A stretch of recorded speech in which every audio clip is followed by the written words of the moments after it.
Hello YouTube, Infinite Magicraid community, Gandalf here. Today we have a brand new hero, Lance, the first hero on the left that joins us from the Holy Light Parliament. As you can see, he is a powerhouse in the bleed department and he synergizes very well with other bleed heroes. Let's get right into the video. To run this test, really what I've done is just for everybody I set at 50,000 attack, 200 mastery. Lysander I gave a little bit more mastery. Morikis I gave a little bit more speed, kept mastery the same. Valentina also higher speed. They are all so pretty much. Lance has the least speed but equal attack and mastery to everybody else. Right, this is the attack up buff right now. The reason why I want to give everyone just a little bit more speed is just to give Lysander a better chance of scoring higher on the damage chart, just because he takes advantage of every other ally taking turns.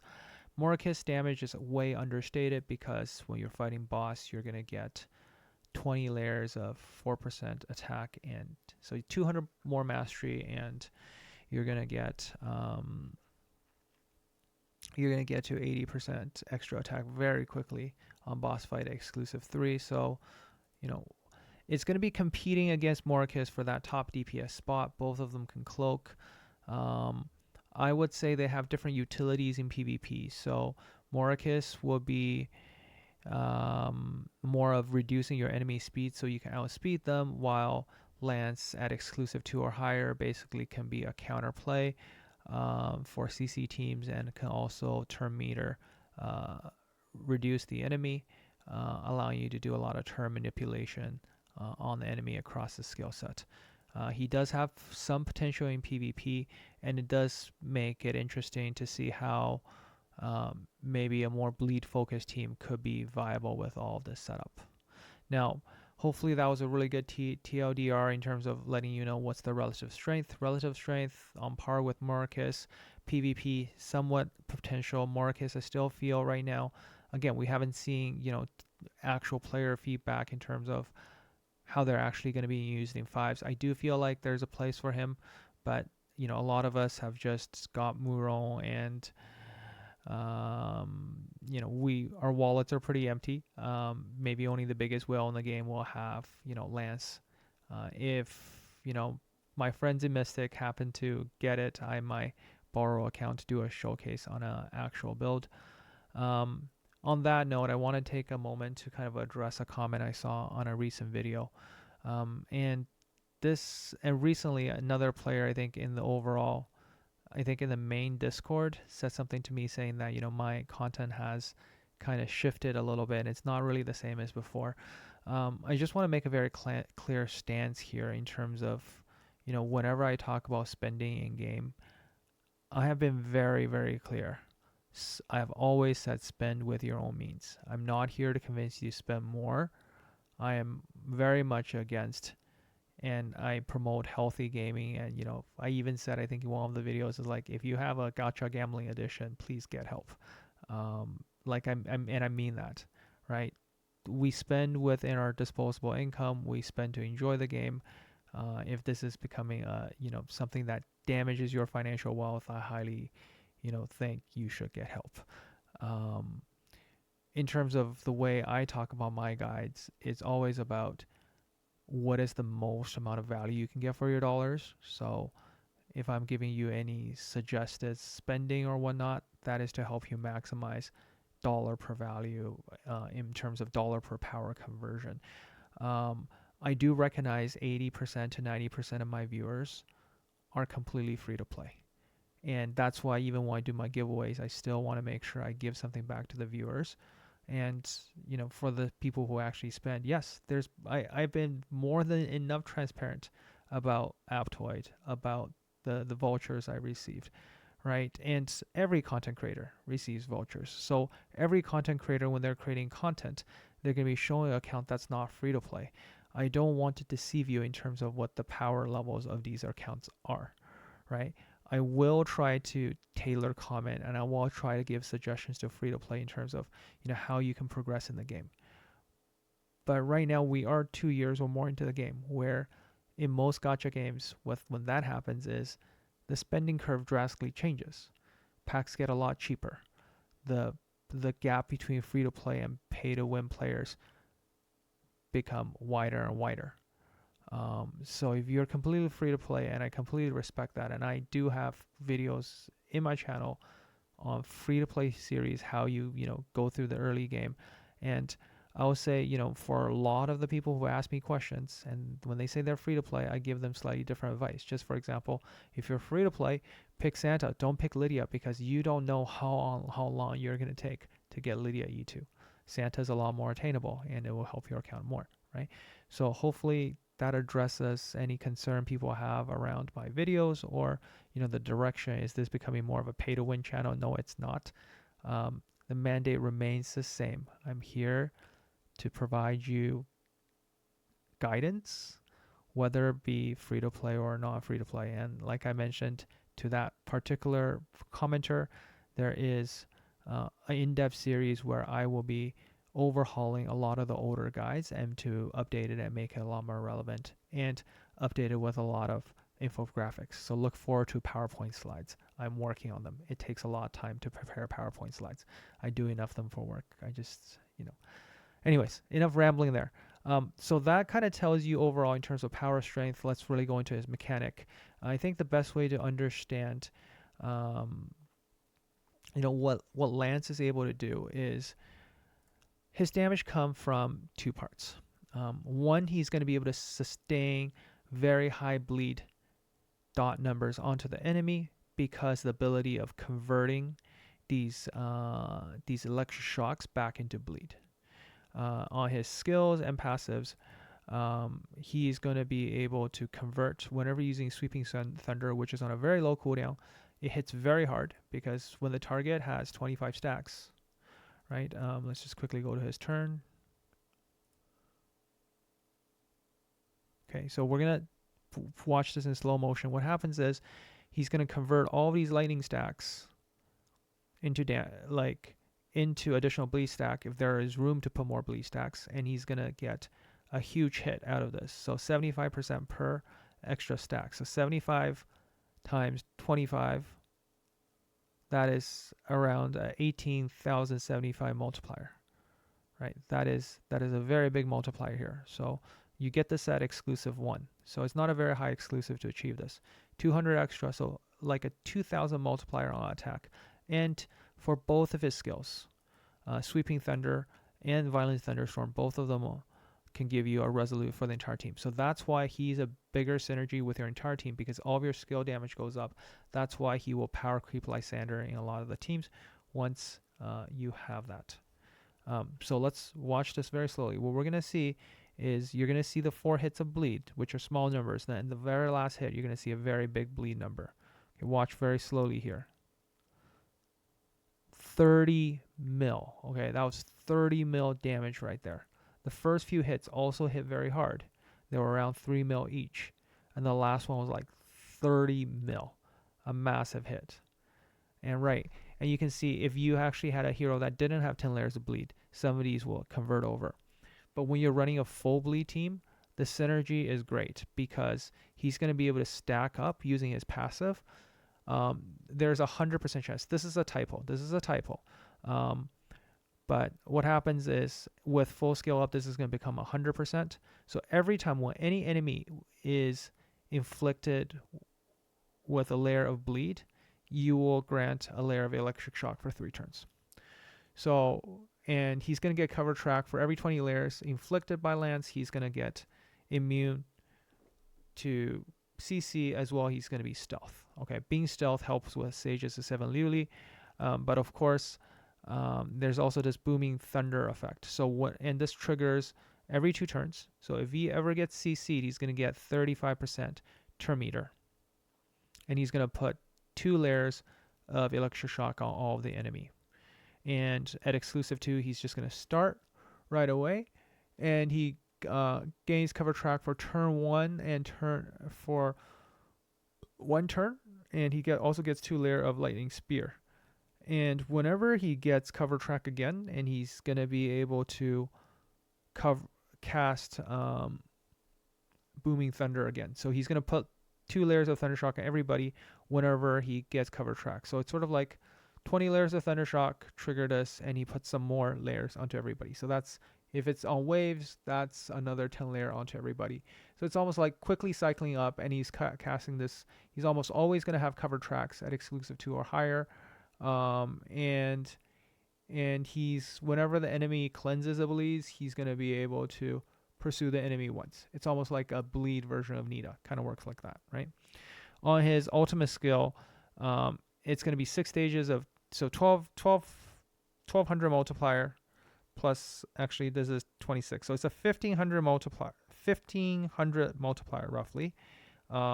Very big multiplier, right? Here we have 150 or so, right? 150 times 4, 600 plus another 2000 from here. So that's like a 26,000 multiplier. Here is a slightly lower multiplier, but this is going to get lightning spear. So that means whenever your ally is taking turns, you're getting another pursuit attack here. So 100 times 10 pursuits, that's 1,000 multipliers. So pretty much his skills are both around the 3,000 multiplier mark. That's why he hits like a truck. That's why he hits so much. This explains why it happens that way. And of course, getting resolute consistently, having cover tracks, makes it this very viable.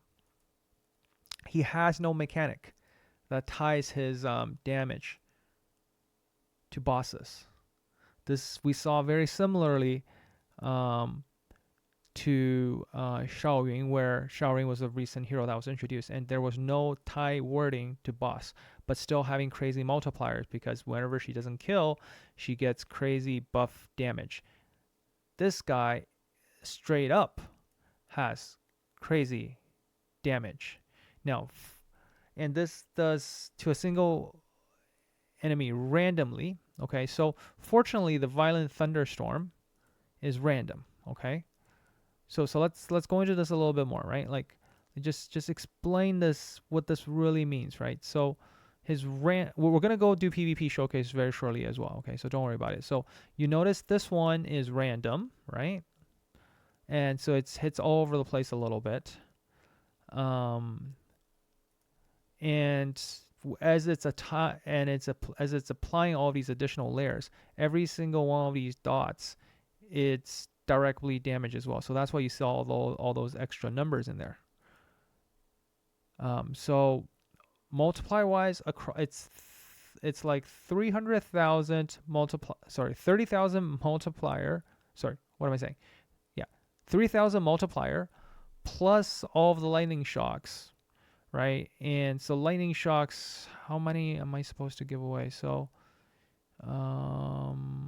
I guess from, yeah, I think the easiest way just to do this, right? Try again, and let's just count how many we get. I think it's quite a bit, actually. Let me just get rid of everyone here. But let's say you don't have any other bleed heroes, right? Like full exclusive, one hit. I think you get a total of, how many is that? That is 17 lightning stacks all combined. You get 6 dots onto the enemy team, right? You get resolute up, you get a 40% skill damage before you cast, and then you get 9 more pursuits. So whenever your team is making a move, and this is whenever the enemy is making a move too, right? So that's a very big multiplier. There is no ramp up time to him. He just straight up do that much damage. And if you're hitting a target that has a lot of stacks, you're pushing their turn meter back, and you're doing a big last hit. Push the turn meter back, right? You see the turn meter goes to 0, and that last shock here,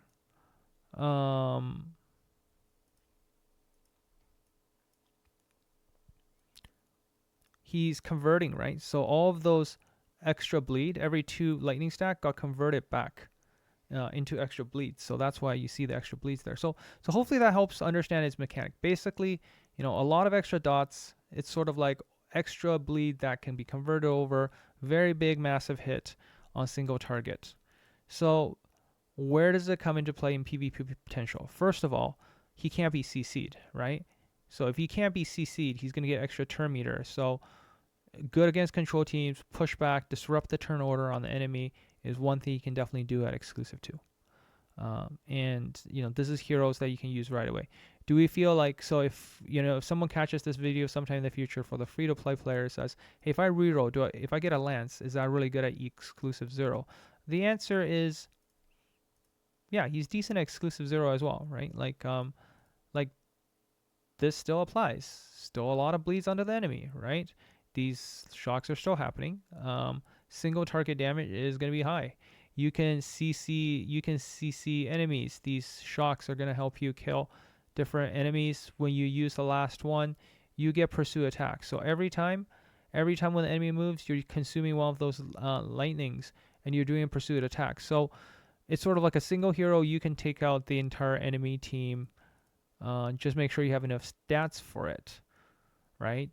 So there's a lot of potential there for him, even exclusive 0. So let's move on to the PvP side of things. PvE, we kind of already get a sense. He's going to show up in Sage's liuli team, whichever whale out there. Again, like I said, right? The people who are going to get him and who are going to show up on the first spot are most likely the people who are already spending thousands and tens of thousands in the game, and they want to preserve their number 1 spot. They're going to go get this hero on Miracle Summon. For the free-to-play out there, this hero just means you better wish you get him in the regular banner or lucky summons or on a reroll. These are not heroes you waste your precious miracle runes on, okay? Just so that, I'll be more explicit about these comments. And hopefully, that particular viewer, and I think many people will thank you on the free-to-play side that I'll be more explicit about what I say about free-to-play there. Okay. Let's switch over to the PvP side of things, and I kind of got teams set up on the other side on the other screen here. Let's switch over. Okay, so there is potential for him in PvP, and this fight, I don't know how long this fight has been going on for now. Not that long. The stats aren't set up properly, but what I can tell you is once we do the lineups where on the enemy team, we're gonna just stop this battle right now here. We're gonna edit attributes.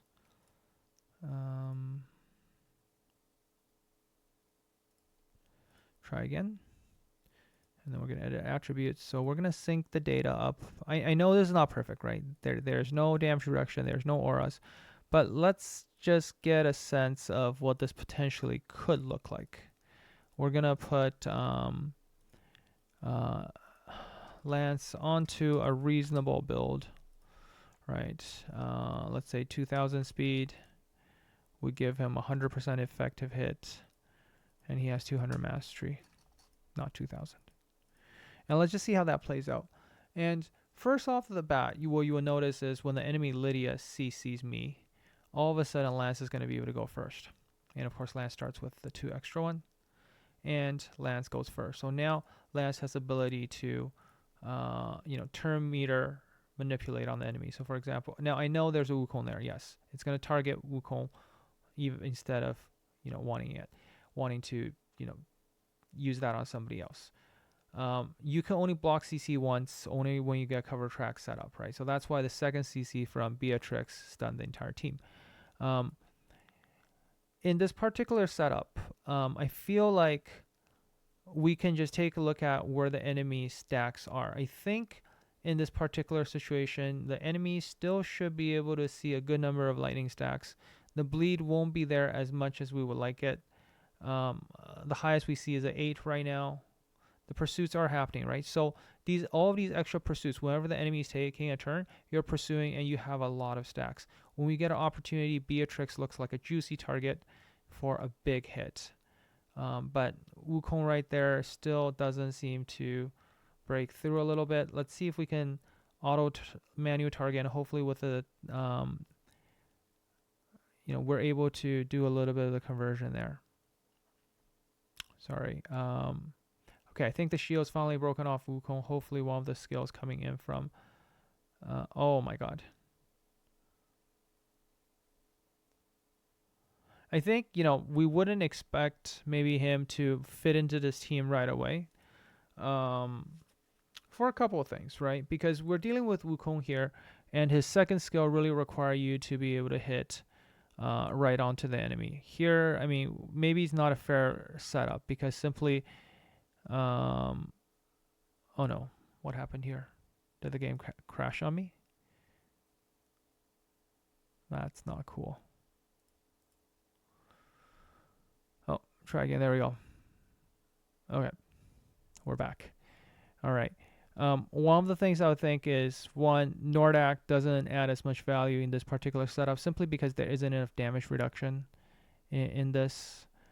We end up still having to overcome a lot of the mastery problem that we have to deal with from Wukong perspective. So the damage might not be as high as we would like it.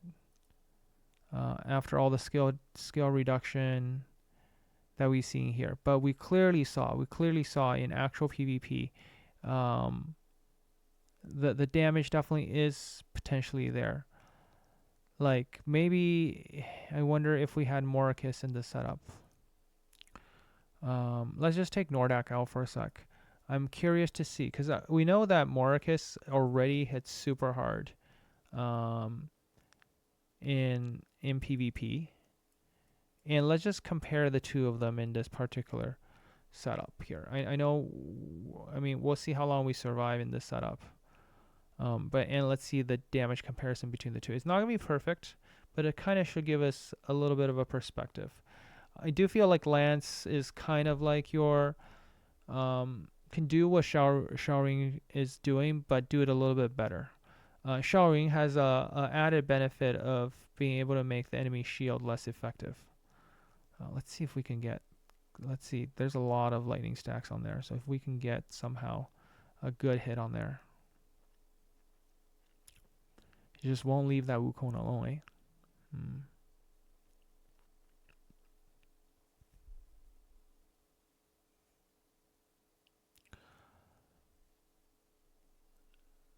That's so much healing.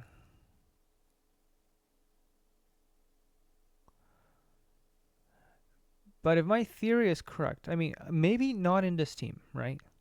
Like maybe he won't make it into the core Murong Jing team or be used as a Murong counter. I think it'll be very painful to accept the fact that all of us just got Murong and you are selling the Murong counter.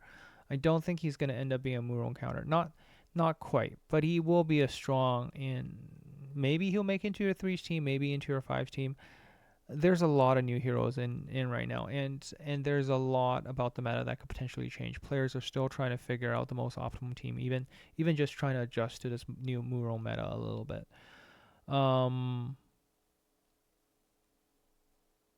Let's just change things up just a little bit here. Let's see, by having Lydia on my side as well, will that potentially even the playing field just a little bit. And can we actually see eventually getting all of the extra stacks up, right? So just edit attributes, make sure this is sync data. Yeah, everybody is the right stats roughly. Okay, let's go. I almost feel like his stack could in theory be better because I could do better. I could do better. Like if we're just, because we're not giving him any skill damage, right? Like we could in theory get him to this high. Let's try again. Let's give him a better chance of success in this new setup. And let's just, wait it out a little bit. I mean, I think, if you have Wukong on your team and Wukong never gets his shield broken, yeah, it'll be really hard for him to be able to pick out a squishy and attack. Comparing him to Xiaoying, what we see Xiaoying has is Xiaoying's attack is random. Because Xiaoying is random, it bypasses the problem of, being blocked by Wukong on all of these hits, right? So that's the upside of using Xiaoying as kind of the breakthrough point on this particular team. Because, recently we have seen the success of Xiaoying in Classic Arena for that very reason there. But because you have to kind of go after Wukong and you have to kind of get all of those stacks onto Wukong, is a little bit tricky. It seems like Beatrix consistently has been the one that's picking up the most of the lightning stacks here. But yeah, the synergy really is about using it with a bleed team, right? Like you gotta find enemies that you can apply dots on. If he, if he's not applying dots himself, so maybe it's because his only effective hit is not high enough, right? Because the enemy here has very high effective res, so that's why we're not seeing enough lightning stacks and we're not seeing the damage go up. And we just actually lost Lydia on our side, and I think we're about to lose this. Let's try again, and this time maybe, what if we give him one last chance? Let's make his effective hit 225. Let's just say, you got advanced hit aura, you got like full mythic blessings, giving him his, best chance for success. Can he actually work on this team? I know a lot of people, especially the bigger whales, are asking the question of, should I get him for PvP? I think on the PvE side, the answer is very clear. He's going to out power creep Lysander for sure. He's going to definitely add value to your bleed team. He's going to show up on stage of liuli team, being one of the better heroes. I think that's definitely going to be true for that. Whether or not he shows up in PvP, that's a complete different thing here, and it all depends on, can we actually get teams of multiple bleeders together? So, for example, if you're actually running Morikis, a Morikis team where you might have room for another bleeder per se, him plus Morikis on the same team makes a lot of sense. You might not even need to bring a cleanse, I wonder, because he's going to get turn first and then he's going to just bleed dot everyone. Would that be suffice as a pseudo cleanse option? I don't know right now, but we'll have to see how that plays out. So here we got 3 stacks of bleed, but it's starting to come through a little bit, but nope, close but not close enough, and I feel like it's more on the losing side. Yes. Yeah, Beatrix definitely, is making the difference here because of the speed difference. But we're still not seeing some monster hits, right? I think the fact that previously it was working so well is because all of the other heroes were providing a lot of bleed, and he isn't able to provide those bleeds. So, for that to work, you really need to be able to get an entire team of bleeders together, or at least 1 or 2 more. So with that, I kind of want to end the video. We are quite long into it. I hope this video has been helpful in your thoughts about Lance and whether you should get him or not. I think it's always good to have strong heroes that enter the game.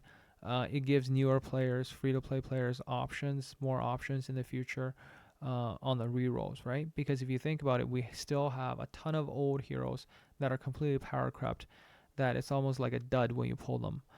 Having more of these stronger heroes in the pool, it gives you, better reroll options. So, 2 weeks from now, he's going to be just in the regular pool for rerolls, and he's a very solid hero. We're glad to have on the game. So with that, I'd like to end the video again. Thank you and appreciate every one of you for watching and continue to support my channel. I'll catch you guys in the next one. Gandalf out.